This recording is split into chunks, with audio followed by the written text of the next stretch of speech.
Congratulations on the win, your first win as the manager of the country in a World Cup qualifier. What was your assessment of the performance?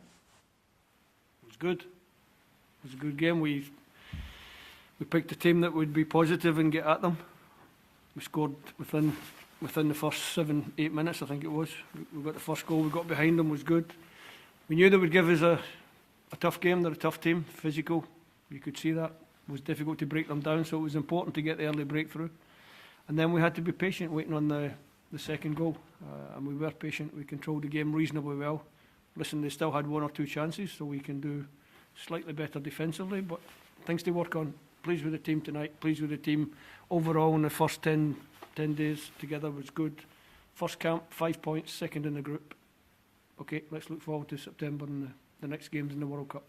Is that the positivity you were talking about that was there and it was evident again tonight? Well, we've always got positivity.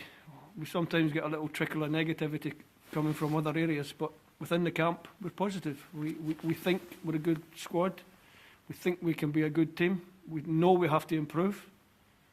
And the spirit within the camp is good. So what's not to be positive about? It's 5 points out of the first 3 games. It's good.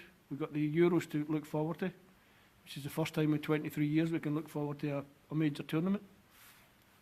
What's not to smile about? And John McGinn got a double tonight. That's into double figures for Scotland as well. So yeah, I was disappointed with John tonight. I left him on to get his hat-trick and he didn't get any more chances. So I know he was trying for it. I know he was desperate for it. Listen, John's important. He's a midfield player that arrives in the box. His timing's good.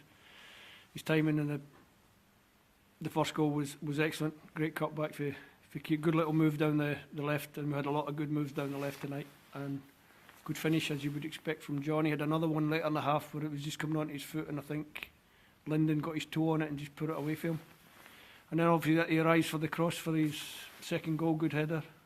It's what John McGinn does for us. That's why we use him as an attacking midfield player. Kieran Tierney, 3 assists this evening as well. What position did you ask him to play? Because it looked like someone in a school playground, the best player can play wherever he likes, the way that he was playing tonight. No, I think in recent matches, Kieran and Andy have struck up a good partnership where they can rotate, and Kieran can get past Andy on the outside and Andy can drop in. Andy had a good assist as well tonight. It's difficult to pick out the smallest guy in the box with a cross, but he managed to do it. So from the left side was good. Team was good. Kieran was good. Andy was good. I thought we were decent tonight against a tough opposition, but a game that we expected to win. And good for G. Adams to get his first international. Always good for a striker to score, and it was a good goal. Nice control flick on the edge of the box and good strike from distance. So I think she's a little bit disappointed. There was one in the first half he got away and he didn't quite get his shot away. So it's nice for him to score. After putting the Euros to the side, Steve, is it good to be able to look forward to them now? Well, and I'm going to look forward to them, but as I said to you before, I'm going to go home and have Easter weekend with my kids and my grandkids. And then from the middle of next week, I'll probably start thinking about the Euros when we get together. Well, I know when we get to, I know the dates for when we get together, but what we're going to do and how we're going to work it. So, yeah, it'll be nice to concentrate on a big tournament. It's been too long since we were there as a nation, so let's look forward to it. An exciting prospect for Scotland, as you mentioned. We haven't been there for a long time. I think so. I don't know what you guys are going to think about it, but you're going to be negative or positive, I'm not sure, but we're certainly going to have a positive frame of mind and looking forward to the tournament. Your next competitive game is in the Euros. Yep. I know there's time to drag out between, things can happen, but how many of the players, if you had to pick your team for that first game now, do you think you've got nailed down, or how much thinking do you need to do about your team, your 11 for those opening fixtures? I haven't really thought about it too much. I've just finished with 3 World Cup qualifiers. Selection for them was pretty consistent. So if you wanted to try and work it out for yourself, you probably could. What have the new faces given you that you've had involved with these matches? Good. Nice to get Big Grant back. I think he's been a tower of strength for us in the 3 games. He's a proper defender. He's a man.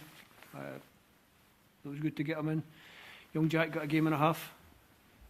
Good experience.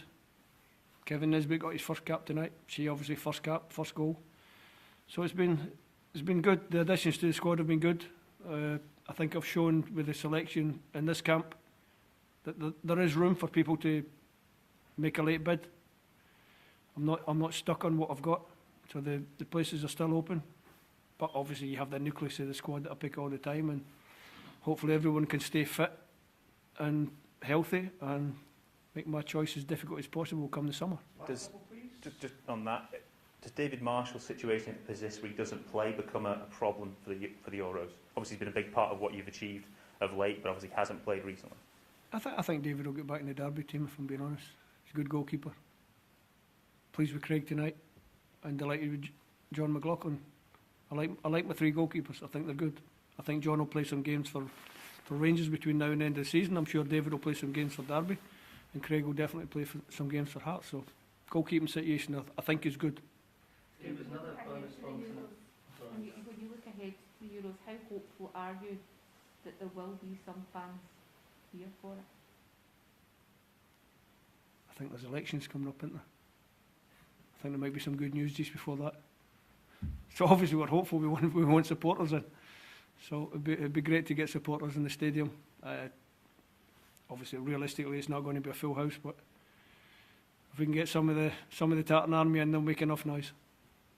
Just finally, Steve, is it not the positive tonight that you can't play that 3 at the back formation, but be really attacking in it as well? You know, you used Ryan Fraser, who typically can be a forward, but used him as a wing back, and you had 2 out-and-out strikers on the pitch as well.